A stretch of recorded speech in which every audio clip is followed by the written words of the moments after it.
Many years ago in this area, there lived a tribe of Indians, and one giant, Bigfoot by name.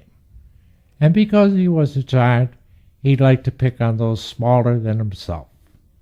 Now, no matter what size you may be, no one likes to be picked on.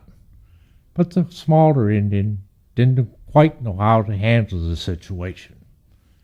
So they made smoke, they sent out runners, and they beat upon their tom-toms, until finally the word reached the ears of the bravest, wisest, strongest Indian who ever lived, Hiawatha. Hiawatha came and he set up camp on the far shore of Seneca Lake and observed, and he noticed one strange thing, that every afternoon at about 4 o'clock, Bigfoot would go for a wade in the lake. As you came into camp today, hopefully you observed there is a barge out on the lake.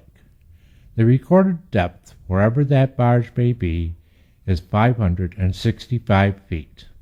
This gives you some idea of the size of Bigfoot.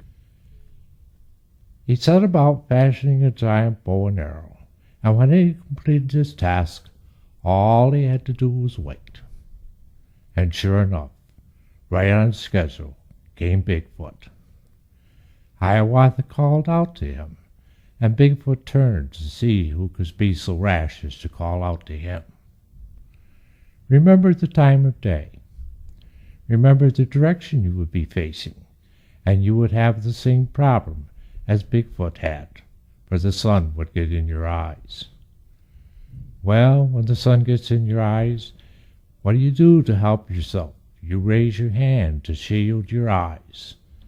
Bigfoot did the same, not realizing that when he did so, he left his entire chest wide open. Hiawatha let the arrow go, and it hit home. And Bigfoot plucked the arrow from his breast and hurled it upon the shore. When it first landed, it was right at the foot of the bluffs directly behind me. But time and the power of Seneca Lake have moved the arrowhead until today it can be found when you go down the road to the waterfront. You make the final turn, you start the final descent, and you look to your left, and there it will be, with its point towards the water. You may get a canoe from the waterfront staff and investigate it, and you will find there are still traces of blood upon the point.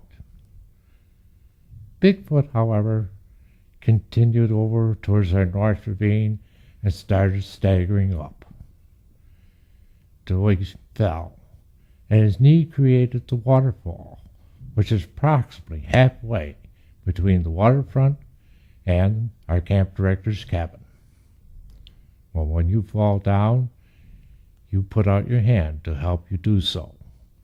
Bigfoot did the same, but because he was a giant, he left forever embedded upon the bank of the ravine his handprint. It is slightly above our camp director's cabin and a little bit below Mohawk's height.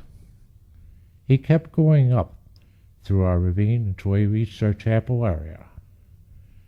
Thursday night we are going to be having vespers. When the services are finished, you may approach the altar, and there on the right-hand side you will find a small trail. Follow that trail. It doesn't go far. And look down, for there on the bottom of the ravine you will see Bigfoot's final footprints. When you come to the end of the trail, you will resemble an area that's been carved out from the earth. It won't look like much today, but we leave you with this challenge.